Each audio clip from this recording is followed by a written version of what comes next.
Masculine cards have always been tricky for me. The majority of my craft supplies lean heavily towards the feminine side. Think florals and a bit of sparkle and shine. But today I'm challenging myself to create a birthday card for the men in my life using just what I have on hand. A borrowed 3D embossing folder, a few foliage dies, and some distress inks. Can I pull this off without reaching for anything floral and frilly? Let's find out together. Hey everyone, it's Lean from ColoradoLean.com. Welcome back to the craft room. To start our masculine birthday card, I'm going to be using this Tim Holtz and Sizzix 3D texture fade embossing folder mini lumber that I did borrow from my sister this weekend. And the card I'm going to be using is a piece of the ivory cardstock from the 110-pound coffee and cream paper pack. This is cut to approximately 2 3/4 inches wide by 4 inches tall. I'm going to be embossing this on my Sizzix Big Shot. And the sandwich we need for this is the bottom base plate, the embossing folder with a piece of card, and then one cutting plate on top. Today I'm going to be using the scrapbook.com magic mat. And because I'm having some issues with my Sizzix, I'm also going to be using a paper shim. This is just a piece of typing paper that's been folded in half.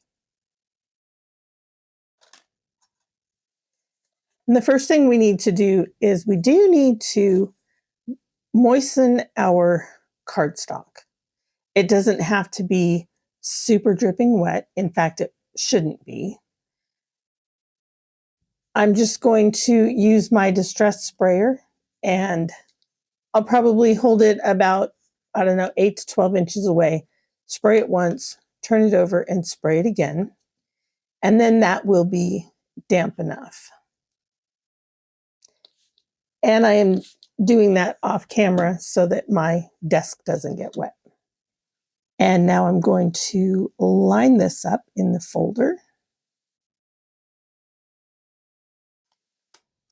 Close it down. And there's my sandwich. And I will be right back. I did want a nice deep impression, so I ran this through 3 times, front and back, and then I adjusted my folder over to the other side of my cutting plate, and I ran it through twice. I brought in my vintage photo distress ink so that I can give a little bit of color to our panel.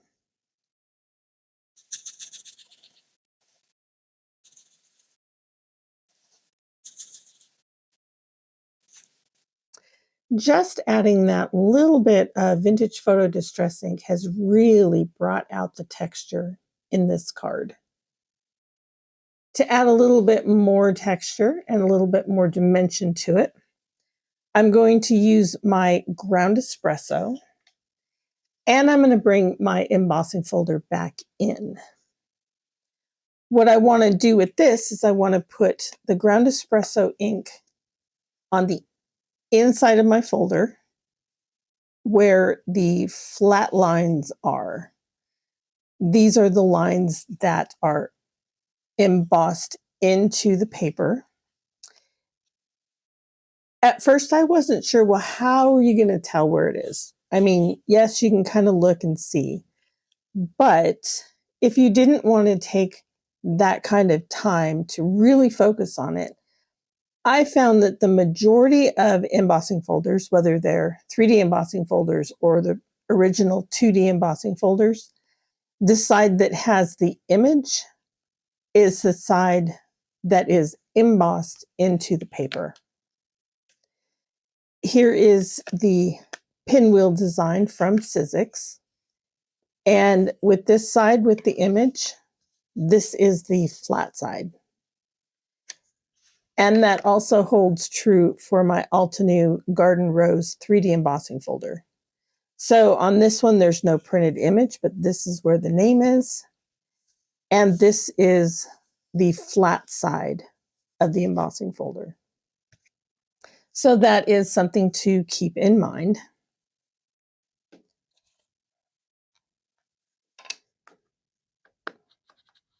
I am going to open up the embossing folder and just tap the color in. I do want to kind of open this up so I can get that very top line. Then with our embossed plate, we can just wiggle that into place and it will lock in very nicely. So I will go ahead and close this, and I'm going to run this through my Sizzix die cut machine 2 or 3 times to make sure that that ink really transfers. And there we have the card now. It's not very dark, so we could stop here. However, I'm going to do this again because there are a few light spots that are just a little bit too light for my taste. So I'm going to go ahead and ink up my embossing folder again and run this through, and I will be back with you shortly. And that is our embossed panel after a second run through with the ground espresso distress ink. I like that much better. So to clean off our embossing folder, I am just going to use a Lawn Fawn stamp chamois, and I'm going to wipe this off. If you prefer, you can just go ahead and run this under the sink and it will clean it off just fine. Now, if you were to use, say, a Distress Archival ink for that last step, you would definitely need to use an Archival ink cleaner because the Archival ink is oil base versus the water base of the Distress inks. So that is something to keep in mind. Now I'm just going to go back to my vintage photo and I'm going to darken up the edges just a little bit more. And there is our finished panel. I'm going to go ahead and set this aside to dry while we work on the rest of our card. And I am going to go wash this ink off of my fingers. I'm going to be using 2 different size branch dies today. The smaller one is the Small Leafy Branches die set from the Paper Rose Studio.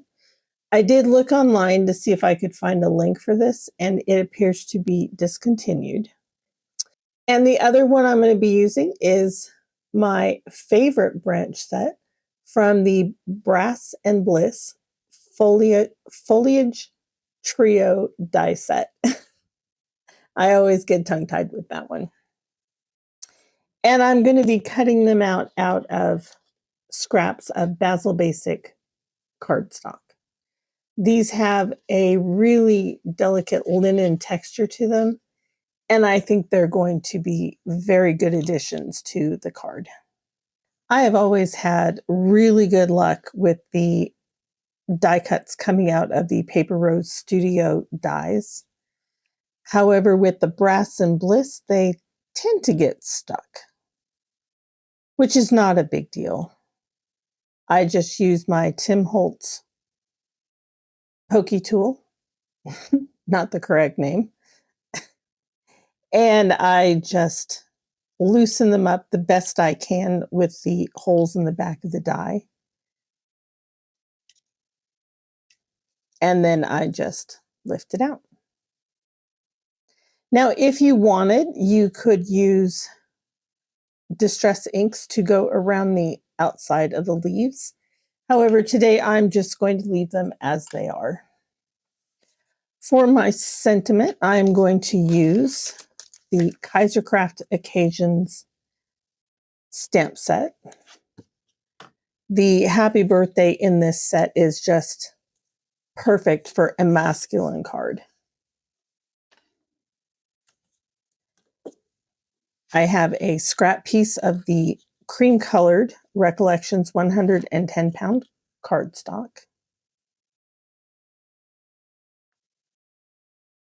And it's probably a little crooked, but that's all right.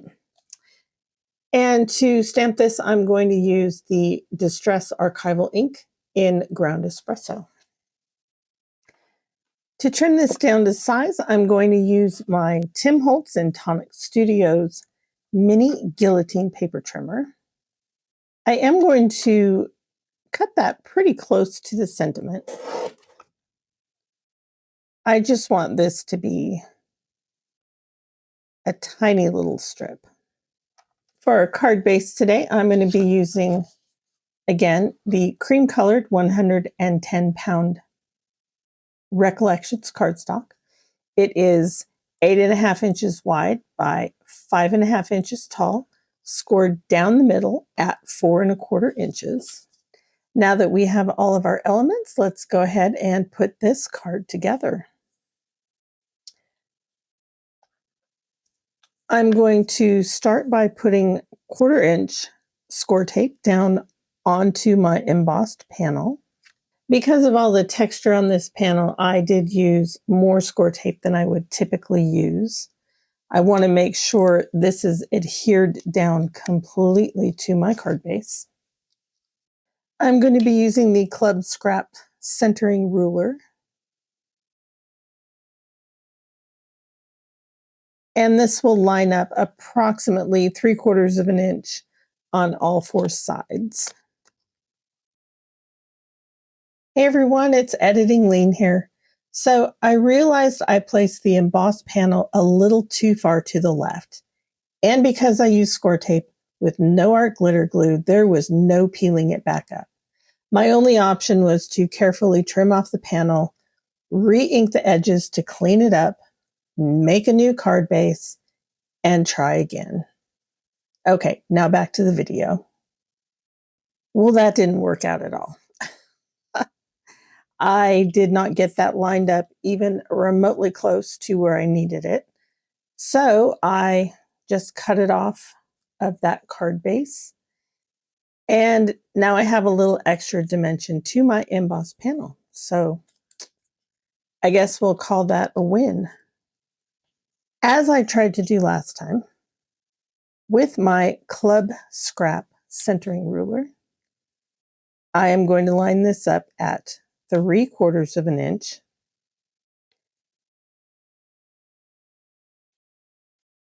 Not 5/8 of an inch. Okay, 3/4 of an inch. And there isn't necessarily an up or down on this, but I do prefer it going this way. And then I will line this up at 2 inches and 2 inches. And pray to the crafting gods. And it worked.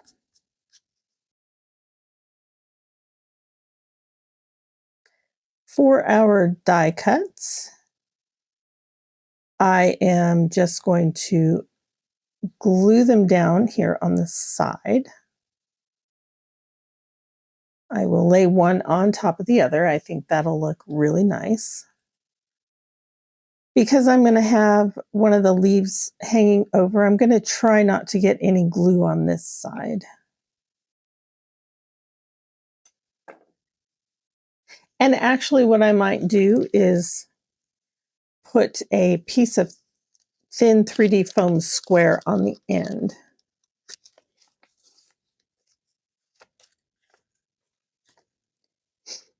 That should hold it up far enough off of the card base so that it won't bend.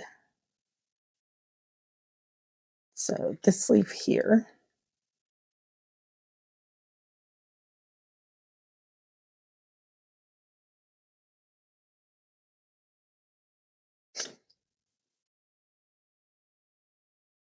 Yeah, that'll be perfect.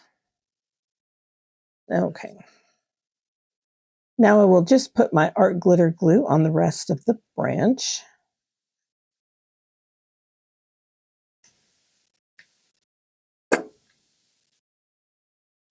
So that's where I will put the foliage.